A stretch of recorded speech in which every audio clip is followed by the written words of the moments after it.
Hi friends, hope you've had a great day today. I know I have, but it's been a busy day. I am tired. I'm ready to read chapter 10 of Charlotte's Web. This one is called An Explosion. Day after day, the spider waited, head down, for an idea to come to her. Hour by hour, she sat motionless, deep in thought.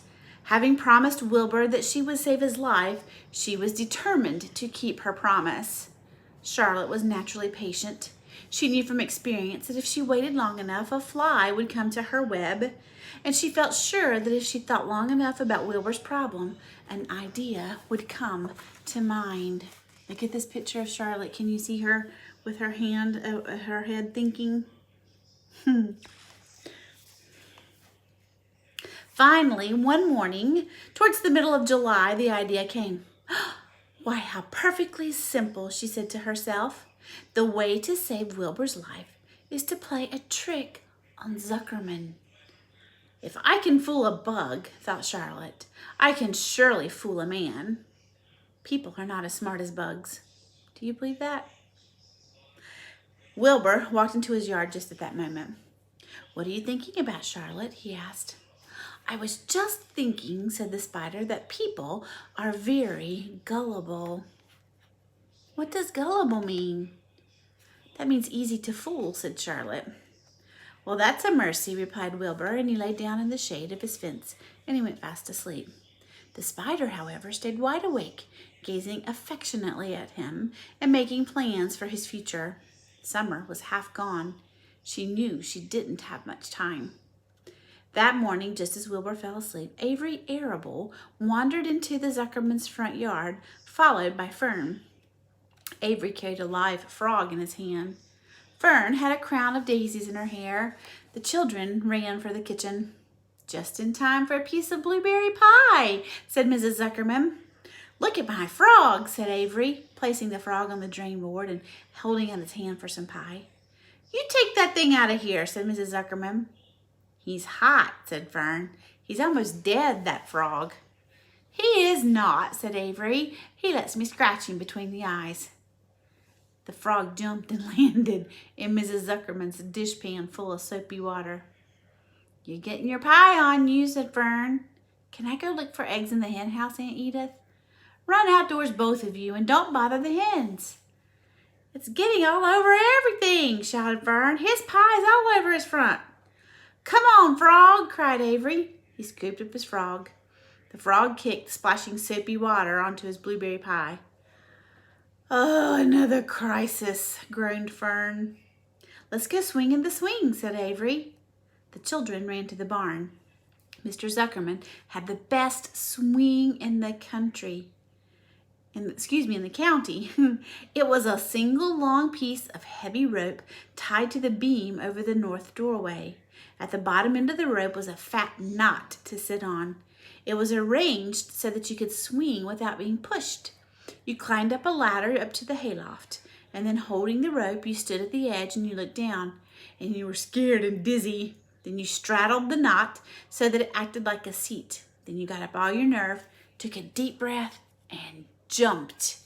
For a second, you seemed to be falling to the barn floor far below, and then suddenly the rope would catch you, and you would sail out through the barn door, going a mile a minute with the wind whistling in your eyes and ears and hair. Then you would zoom upwards towards the sky and look up at the clouds, and the rope would twist, and you would twist and turn with the rope, and you drop down, down, down, down out of the sky and come sailing back into the barn, almost back into the hayloft, and then sail back out again, just not quite as far this time, and then in again, not quite so high, and out again, and in again, and out again, and then in, and then you jump off and fall down and let someone else try. Mothers for miles around worried about Zuckerman's swing. They feared some child would fall off, but no child ever did.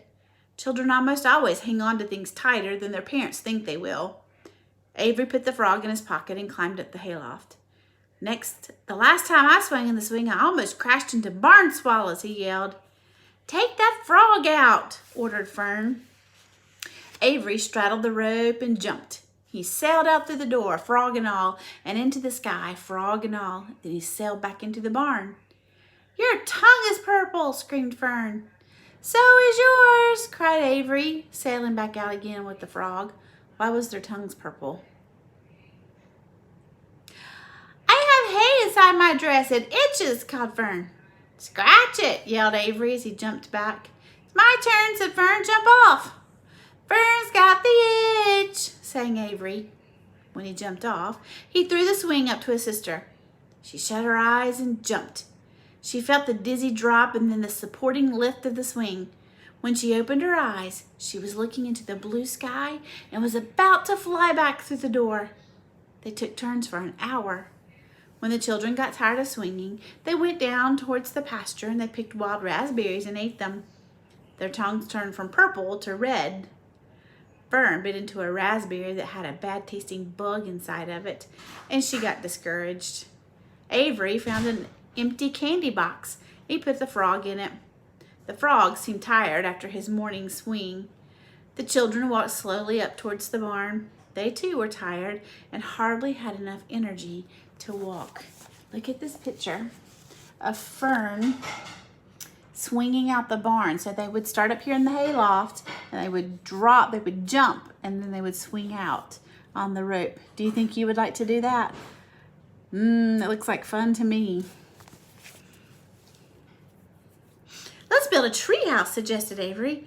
I want to live in a tree with my frog. I'm going to go visit Wilbur, Fern announced. They climbed the fence into the lane and walked lazily towards the pig pen. Wilbur heard them coming and got up. Avery noticed the spider web, and coming closer, he then saw Charlotte. Hey, look at that big spider, he said. It's tremendous. Leave it alone, commanded Fern. You've got a frog, isn't that enough? Oh, that's a fine spider, and I'm going to capture it, said Avery. He took the cover off the candy box, and then he picked up a stick. I'm going to knock that old spider into this box, he said. Wilbur's heart almost stopped when he saw what was going on. This could be the end of Charlotte if the boy succeeded in catching her. You stop it, Avery, cried Fern. Avery put one leg over the fence of the pig pen. He was just about to raise his stick to hit Charlotte when he lost his balance. He swayed and he toppled, and he landed on the edge of Wilbur's trough. The trough tipped up and then came down with a slap. The goose egg was right underneath. There was a dull explosion as the egg broke. Then there was a horrible smell. Fern screamed. Avery jumped to his feet.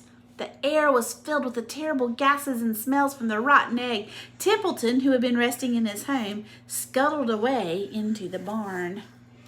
Look at this picture of Avery. You can see the egg underneath right there. Good night, screamed Avery. Good night. What a stink. Let's get out of here. Fern is crying. She held her nose and ran towards the house. Avery ran after her, holding his nose. Charlotte felt greatly relieved to see him go. It had been a narrow escape. Later on that morning, the animals came up from the pasture. The sheep, the lambs, the gander, the goose, and 7 goslings. There were many complaints about the awful smell, and Wilbur had to tell the story over and over again about how the arable boy had tried to capture Charlotte and how the smell of the broken egg drove him away just in time. It was that rotten goose egg that saved Charlotte's life, said Wilbur. The goose was proud of her share in the adventure. I'm delighted that the egg never hatched, she gabbled. Templeton, of course, was miserable over the loss of his beloved egg, but he couldn't resist boasting. It pays to save things, he said in his surly voice. A rat never knows when something is going to come in handy. I never throw anything away. Well, said one of the lambs, this whole business is all well and good for Charlotte, but what about the rest of us? The smell is unbearable. Who wants to live in a barn that's perfumed with rotten egg? Don't worry, you'll get used to it, said Templeton. He sat up and pulled wisely at his long whiskers and then crept away to visit the dump. When Lurvy showed up at lunchtime carrying a pail of food for Wilbur, he stopped a few paces from the pig pen. He sniffed the air and made a face. "What in thunder?" he said. Setting the pail down, he picked up the stick that Avery had dropped and pried the trough up. "Rats," he said. "Phew! I might have known a rat would make a nest under the trough. How I hate a rat." And Lurvy dragged Wilbur's trough across the yard and kicked some dirt into the rat's nest, burying the broken egg and all of Templeton's other possessions. Then he picked up the pail. Wilbur stood in the trough, drooling with hunger. Lurvy poured. The slops ran creamily down the pig's eyes and ears. Wilbur grunted. He gulped and sucked and sucked and gulped, making swishing and swooshing noises, anxious to get everything all at once. It was a delicious meal. Skim milk, wheat middlings, leftover pancakes, a half a donut, the rind of a summer squash, 2 pieces of stale toast, a third of a ginger snap, a fishtail, 1 orange peel, several noodles from a noodle soup, the scum off of the cup of cocoa, an ancient jelly roll, a strip of paper from the lining of the garbage pail, and a spoonful of raspberry jello. Wilbur ate heartily. He planned to leave about half a noodle and a few drops of milk for Templeton. And then he remembered that the rat had been useful in saving Charlotte's life, and that Charlotte was trying to save his life, so he left the whole noodle instead of just a half. Now that the broken egg was buried, the air cleared up, and the barn began to smell good again. The afternoon passed, and evening came. Shadows lengthened. The cool and kindly breath of evening entered the doors and windows. Astride her web, Charlotte sat moodily, eating a horsefly and thinking about the future. After a while, she bestirred herself. She descended to the center of the web, and there she began to cut some of her lines. She worked slowly but steadily, while the other creatures drowsed. None of the others, not even the goose, noticed that she was at work. Deep in his soft bed, Wilbur snoozed. Over in their favorite corner, the goslings whistled a night song. Charlotte tore quite a section out of her web, leaving an open space in the middle. Then she started weaving something to take the place of the threads that she had removed. When Templeton got back from the dump, around midnight, the spider was still at work. Oh my goodness, Charlotte almost had a terrible accident. I'm glad it all worked out for her. Can't wait to read tomorrow and see what happens tomorrow. Have a great afternoon.